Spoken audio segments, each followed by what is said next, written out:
이번에는 처음 듣는 사람도 있을 거고 내가 이런 진단을 받은 다음에 엄청 고생하고 있다라고 생각하시는 분도 있을 질환인데요. 전립선염에 대해서 설명을 드리겠습니다. 자, 전립선에 단순히 염증이 생기는 거다. 이게 이제 급성 전립선염으로 그렇게 돼서 며칠 치료하면 되는 전립선염이 있는데요. 그거 설명하라는 게 아닙니다. 옛날 말로는 만성 비세균성 전립선염 이렇게 얘기를 하고요. 근데 이게 결국은 세균이 안 들어갔는데 염증이 생긴다라는 건데 지금은 이 얘기도 바뀌어가지고요.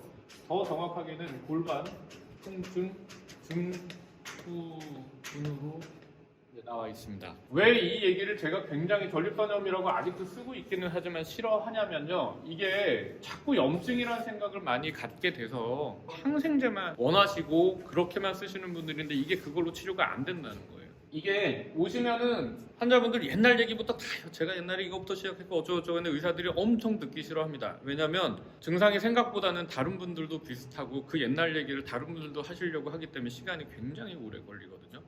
그러면 오래 가는 병이다. 증상 비슷하던데 병에 진단을 하는 거의 첫 번째 특징은 아프다는 거예요. 통증. 근데 난 안 아픈데요? 라고 하는데 이 통증에 들어가는 게 이제 불편감, 불쾌감, 뭐 묵직한 느낌 이런 거를 다 포함을 합니다. 통증이 어디에 생기냐? 주로 제일 많이 이제 시작이 되는 게 회음부, 고환이랑 항문 사이입니다. 회음부. 그 다음에 음경, 요도,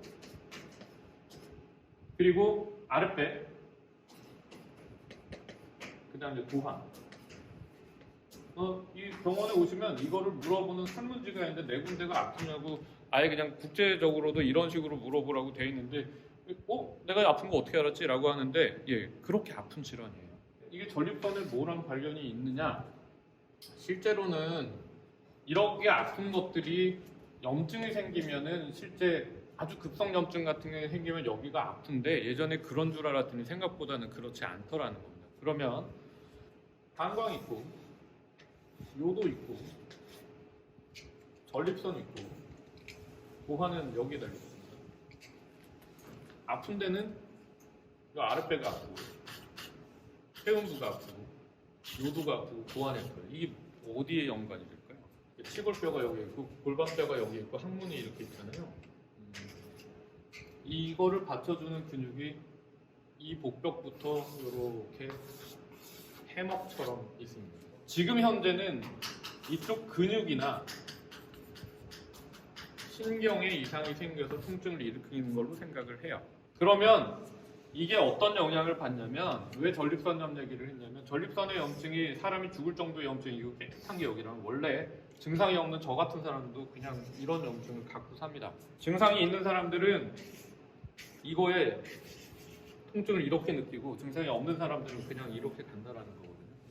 결국은 이 사이에 뭔가 문제가 생기는데 여기에서 항생제를 써가지고 이거를 갖다가 떨어뜨려 주잖아요. 자극이 떨어지기 때문에 떨어질 수가 있어요. 그래서 항생제를 쓰는 게 실제로 저도 증상이 심한 사람한테는 쓰지만 문제는 뭐냐면 항생제를 계속 써도 결국 내성이 생겨서 올라가거나 언젠간 끊어야 되는데 이거를 다 해결을 못합니다. 그냥 살다 보면요. 증상이 언제부터 나타나기 시작을 해가지고 쭉 올라왔다가 떨어졌다 올라왔다 떨어졌다를 반복을 한다라고 하면 내가 이제 아픈 선을 갖다 느끼는 선을 한 이쯤으로 잡는다라고 하면 치료는 어떻게 하냐면 일단은 가장 아픈 걸 떨궈줘야 돼요. 아픈 거 자체가 몸의 근육의 긴장을 더 만들기 때문에 떨군 다음에 덜 생기도록 합니다.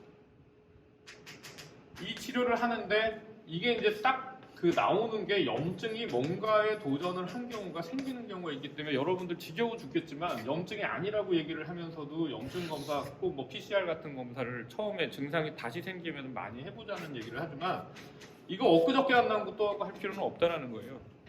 그래서 진통제, 뭐 근육이완제, 신경통약까지 씁니다. 뭐 항우울제도 써요. 항우울제가 이런 통증을 줄이는 효과를 봐서 쓰는데 이게 생기시는 분들이 사실은 이유를 모릅니다. 왜 생겼는지 모르고 젊었을 때 없던 게 갑자기 생기기도 하고 심지어는 이 통증의 정도가 우리가 이제 통증 스케일을 마스 이렇게 표현을 하는데 이 아픈 스케일을 안 아픈 거 0, 제일 아픈 거 10이라 그러면 9에서 10을 갖다가 이렇게 호소하는 기간이 한 1, 2년 가는 사람도 있어서 정말 너무 힘든 사람도 나오는데 일단 증상을 떨구는데 주력하시고 장기적으로는 어떠냐면 저희 같은 경우는 걷는 운동 많이 하고 아까 많이 처졌다는 근육을 끌어올릴수록 통증이 시골 골반뼈에 올리면 좋아지는 거기 때문에 이쪽에 근육 운동을 하시는 걸 권하는데, 이게 이제 케겔 운동이 아주 직접적인 운동인데요. 케겔 운동을 시켜보면은 이 복압이 쓸데없이 들어가고 회음부 쪽의 근육에는 반대로 작용하는 경우가 많아서, 뭐 일부 병원에는, 저희 병원도 그렇고 이런 거 운동을 이제 확인하는 교육을 시켜주면서 이제 훈련을 하는 그런 식의 이제 재활치료기도 있습니다. 이제 이런 걸 생각을 해보시고, 이게 결국은 질병의 개념이 누구나 갖고 있는 만성적인 전립선의 염증이 주변 근육에 영향을 미쳐서 생기는 통증을 가지고 있는 사람, 뭐 이런 정도의 진단명에서 앞에 염증을 떼어서 전립선염이 되는 거예요. 예전에 그래서 중간에 전립선통이라 그랬다가 전립선이 아픈 게 아니기 때문에 지금은 골반 통증 증후군으로 돼 있다.